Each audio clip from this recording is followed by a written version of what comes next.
Aveți întrebări despre Europa? Te interesează provocările cu care se confruntă Europa astăzi? Contactați Europe Direct Târgoviște.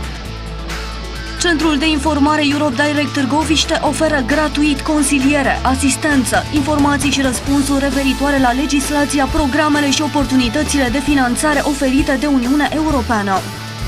Centrul Europe Direct Târgoviște vă pune la dispoziție informații practice cu privire la aspecte precum demersurile necesare pentru recunoașterea studiilor. Facilitează transmiterea întrebărilor, opiniilor și a sugestiilor cetățenilor către instituțiile europene și promovează dezbaterea locală în rândul societății civile despre activitatea și politicile Uniunii Europene.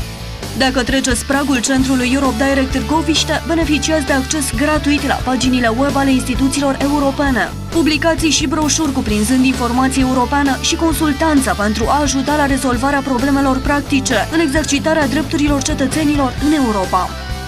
Centrul Europe Direct Târgoviște este partea rețelei de informare care funcționează în toate țările membre și este finanțat de Comisia Europeană și Consiliul Județean Dâmbovița. Vizitați-ne la sediul Europe Direct Târgoviște din cadrul Bibliotecii Județene Ion Heliad Rădulescu, strada Stela, numărul 2 Târgoviște, județul Dâmbovița.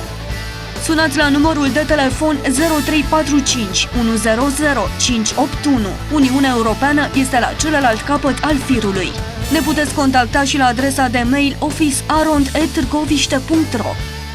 Centrul Europe Direct Târgoviște, sursa ta de informare europeană. Centrul Europe Direct Târgoviște, sursa ta de informare europeană.